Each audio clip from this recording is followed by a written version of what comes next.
اللہ کی حاکمیت وہ رکھی رہ جائے ایک طرف اور آپ صرف نماز روزہ پڑھ کر یہ سمجھیں کہ اللہ کا دین قائم ہو گیا، تو یہ تو بہت بڑی سادہ لوحی ہے۔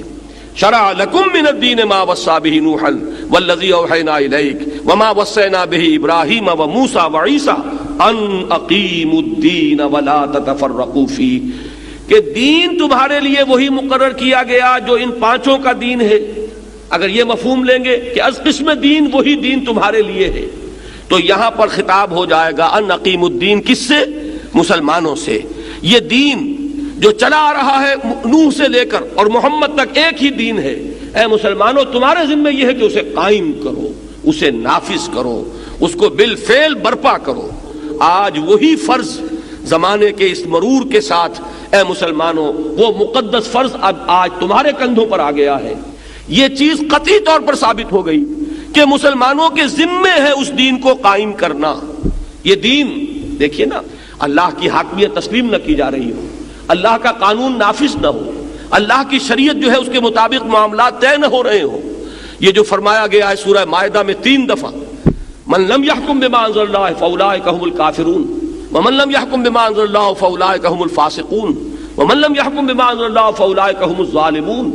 جو اللہ کی اتاری ہوئی شریعت کے مطابق فیصلے نہیں کرتے وہی تو فاسق ہیں، وہی تو ظالم ہیں، وہی تو کافر ہیں۔ یہی انداز ہے بالکل علامہ اقبال کے اس شعر کا جو میں سنا چکا ہوں کہ بتوں سے تجھ کو امید ہے خدا سے نو امیدی، مجھے بتا تو صحیح اور کافری کیا ہے؟ تم نے اللہ کی شریعت کو پسے پش ڈالا، اپنی مرضی سے قانون بنائے، اور اس سے بڑا کفر کیا ہوگا؟ تم نے اللہ کی اتھارٹی کو چیلنج کیا، اس کی حاکمیت کا انکار کیا، تم خود مدعی بن کر آئے حاکمیت کے کہ ہمیں اختیار ہے کہ جو چاہے قانون بنا دے۔ اس سے بڑی بغاوت اللہ کی جناب میں کیا ہوگی؟ اور اس کا کفارہ تم چند سجدوں کے ذریعے سے اللہ کو ٹرخانا چاہتے ہو، چند سجدے کر کے اور چند روزے رکھ کر تم سمجھتے ہو کہ کفارہ ادا ہو جائے گا۔ یہ بغاوت عمومی جو پوری زندگی میں ہے، ظہر الفساد فی البر والبحر بما کسبت ایدی الناس، یہ بغاوت تو بحر و بر کے اندر پھیلی ہوئی ہے، چھائی ہوئی ہے، اور تم چند سجدوں سے اور چند روزوں سے یہ سمجھو کہ تم کفارہ ادا کر دے گے، تو یہ سادہ لوحی ہے، اس کے سوا کچھ نہیں۔ یخادعون اللہ والذین آمنوا وما یخدعون الا انفسهم، یہ دھوکہ دینے کی کوشش کر رہے ہیں اللہ کو اور اہل ایمان کو، مگر نہیں دھوکہ دے رہے سوائے اپنے آپ کے اور کسی کو۔ یہ ہے اصل میں ان اقیم الدین، کہ قائم کرو دین کو۔